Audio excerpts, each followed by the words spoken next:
Omnium Tower in Navia. You may now return to Hykros.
Doctor, Hykros is very sincere about this cooperation.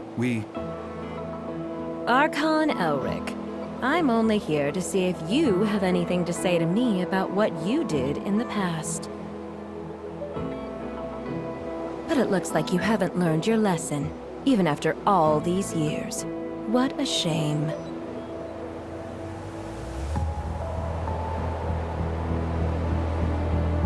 I hope that when we meet next time, you can come down from your high horse. If there is a next time.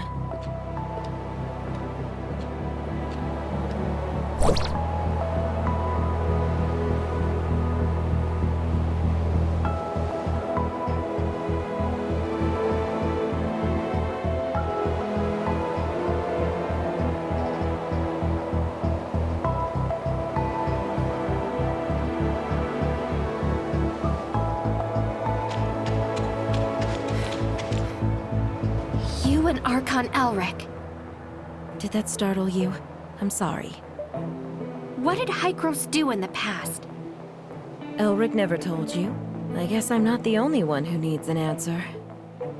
Go ask him yourself. I just want to leave here. The sooner, the better.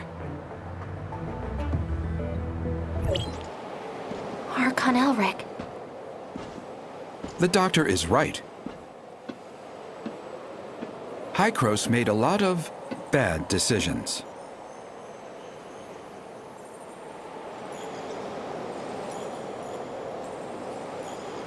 We saw how the cataclysm ripped through the world, and we tried to fight back. But it was all in vain.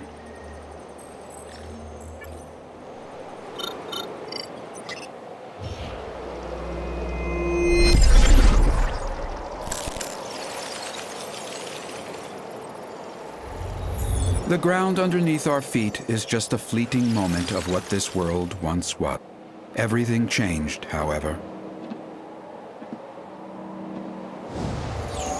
We discovered Omnium, and we took advantage of it. We childishly thought we could control it.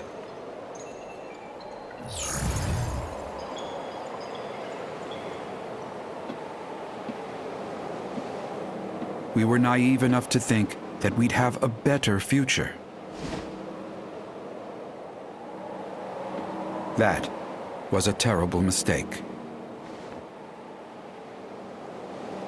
About 50 years ago, unknown aberrations started to spread on a very large scale. When we discovered that radiation from Omnium was the culprit, it was too late. To save it, we took a risk and did something even more forbidden. We tried to affect the space-time structure with Omnium so that it could wipe the timeline and go back in. We failed. We are abandoned by time.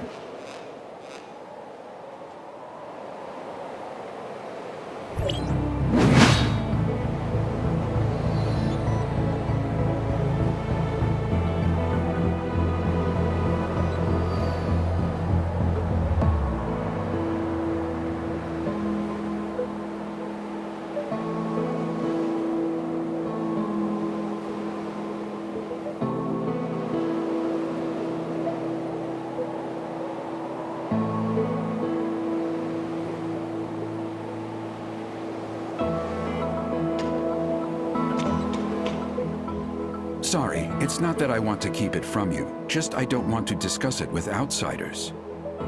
Omnium has many traits far beyond our comprehension, the most profound being the impact on stabilization of time and space. To put it in plain words, Omnium can help us distort time, even change it. You mean time retracement?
That's just the most obvious aspect, involving dialing the present point on a timeline back to the past.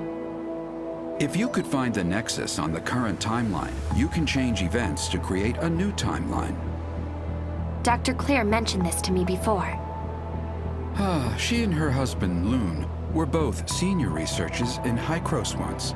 They're expert in the field. And I was their project manager. We worked together for a long time.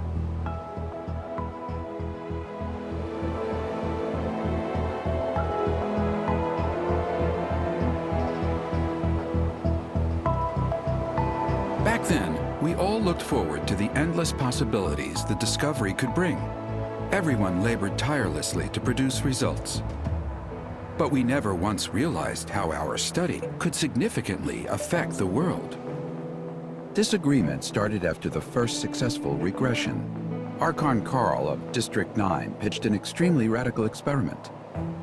Carl wanted a volunteer from the team to join the experiment, but Dr. Henry rejected the proposal after evaluating the potential safety issues and risks.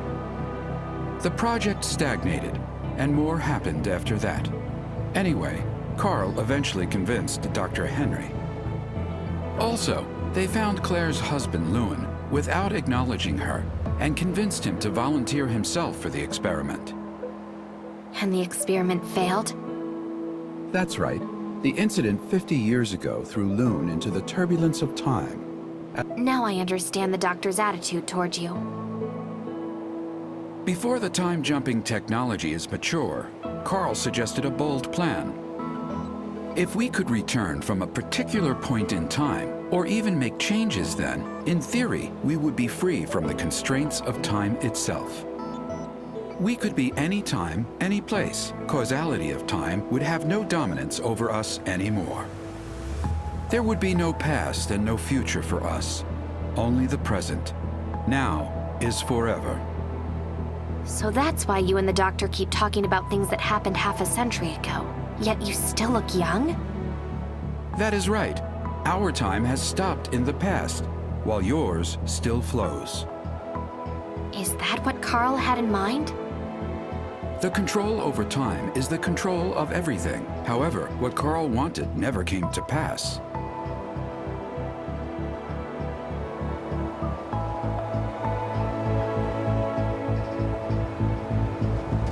We didn't obtain the eternity. Instead, we became its prisoners. We are from the past, a mere moment in the vast time, and can never escape.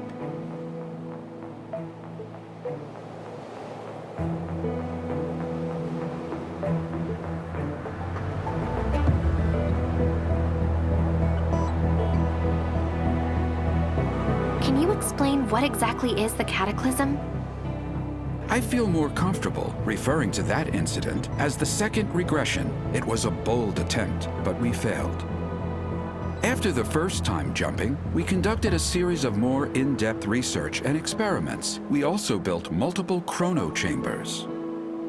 There is a reverse time engine in the chrono chamber to counter the space-time fluctuations caused by the time jumping. This is our backup measure to reduce the risks. You've seen what happened afterwards. The omnium radiation leaked out and triggered a series of uncontrollable events. To prevent this disaster, Carl decided to conduct the second regression. It failed due to multiple reasons.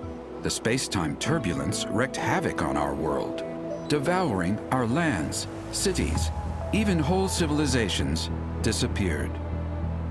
You mean the space-time turbulence erased most of the land and civilization? Or we are the ones that were erased. We were isolated from our world. We overestimated our understanding of omnium. Our hubris and arrogance destroyed us. How did the time jumping fail?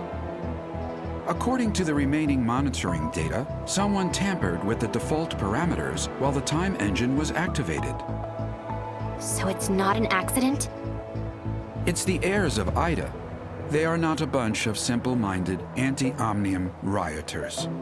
The sage probably has a deeper understanding of omnium than any of us. I even suspect that he is the one close to obtaining eternity.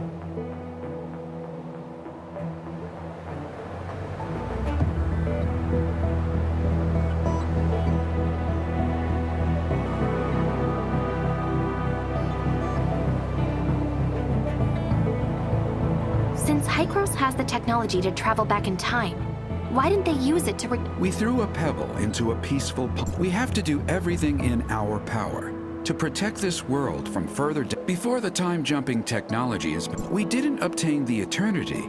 Instead, we became its prisoners. We are from the past. You found out enough today. I hope you realize...